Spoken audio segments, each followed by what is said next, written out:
நான் தெரியும் சரி. Welcome to SS Economics. See, today we are going to discuss about concept called the multiplier.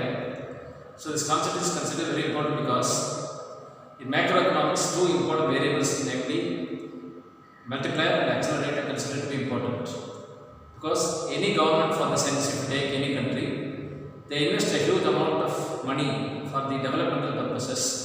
So for such development purpose, for example, if a particular country is spending 1,000 crores of rupees, it want to know how much impact it has created over the society and how much assets it has created, to what extent the national income of the particular country has increased.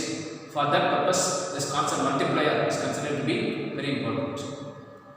Going back to the history of this multiplier concept, it was first developed by a man called economist called F.A. But unfortunately, he could not finish that. And later on, the John Maynard Keynes, he developed the concept of multiplier, and he also gave the name called as investment multiplier. So when you say the word investment multiplier, he has given a diagram also like this, in which he wants to explain the relationship between the national income as well as the investment. So the relationship between investment and national income is considered to be multiplier as per J.M. Keynes is concerned. Then comes the question, what is meant by multiplier?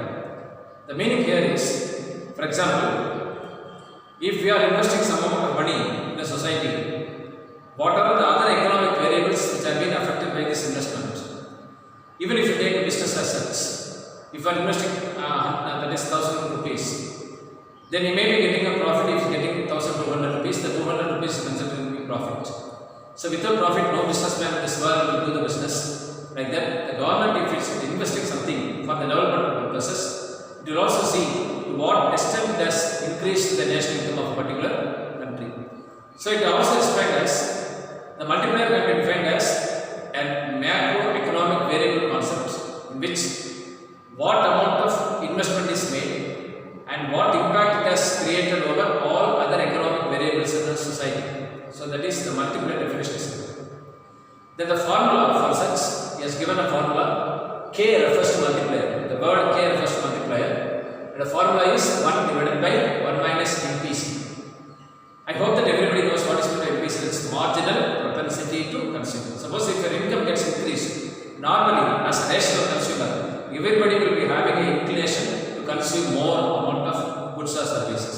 So the change in consumption due to the change in income is considered to be marginal propensity to consume. So there is a direct relationship between MPC and multiplier, because whenever the MPC is greater, the multiplier will also be greater. Whenever NPS is greater, the multiplier will be lower. So NPS and the multiplier are inversely related to each other. MPC and the multiplier is directly related to each other. So this particular point you have to bear in your mind before writing any question regarding the MPC and as well as the multiplier. Then comes the question, what is meant by positive multiplier and negative multiplier? I told you previously that the J.M. Keynes multiplier is called as investment multiplier, but they are given a normal called positive and negative multiplier. So here two things you have to understand. In economics we use the two concepts called leakages, that is one concept, injection, that is another concept. Suppose if government is pumping inside the society some amount of money, we call it as an injection. Any investment or public expenditure made by the government is considered to be injection for the society is concerned. Then what comes in leakages means, suppose if money gets injected into the society, it gets distributed into different factors of production in different ways, and everybody will be doing or purchasing something which will increase the base for the consumer goods industries as well as the other industries. For example, let us think in another way.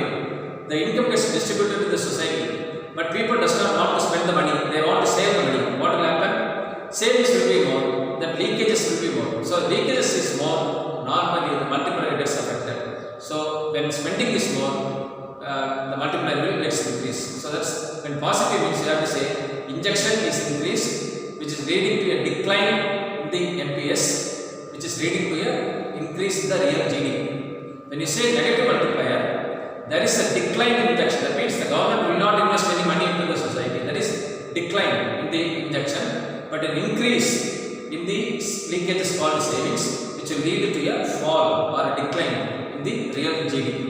So this is known as positive and negative multiplier. Coming to the diagram as concerned, x-axis is measuring national income and y-axis is measuring the aggregate demand. So aggregate demand means total demand in the market. So here the zero, that is from O, a line is emerging called 45-degree line, because it is segregating this two x and y axis into two equal parts. It's called a 45-degree line. The other is called as aggregate demand line. And here we come across two investment lines called 1 and 2, C plus I plus G and C plus I plus I dash. When you say C, it is called consumption, I refers to investment, G refers to the government expenditure or public expenditure. When you say I dash, it is called as increase in investment. Now the government is investing like this. Now it has increases the investment, so which we call it as I dash. When it was investing as C plus I plus G, the national income was OY and the aggregate demand is OE. When this investment gets increased to I dash, the investment is increased from E to E dash, or otherwise you can say E dash to S. But the national income is also increasing to Y to Y dash. But here, the main peculiar thing you have to understand is the distance between E dash and S will be always smaller than the distance between the Y and Y dash. That means whatever investment you are doing in the society, it will have a multiple effect over the society. Hence, we call it as a multiplier. And here we can do a sum also. For example, if MPC is given as 0.8%, then if you calculate, then MPS will be 0.2%, because MPC plus MPS equal to 1. That's only we are going to assume. So whatever number you are putting, it should be within 1 only. So MPC is 0.8, then MPS will be 0.2. If you apply this formula, 1 divided by 1 minus 0.8, you will get the answer as 0.2. So 1 divided by 0.2, you will get 5. So if a government is investing 1000 crores in the society, it will create a multiple effect of 5000 crores in the society. So that the particular concept is called as multiplier is explained. So this concept is widely used in all the financial investment made by any country, because it shows what amount of impact it has created over the society. So with this we will stop multiplier today. And if you have any doubt, you can raise. And if you like this, you just share with your friends. You comment. Thank you.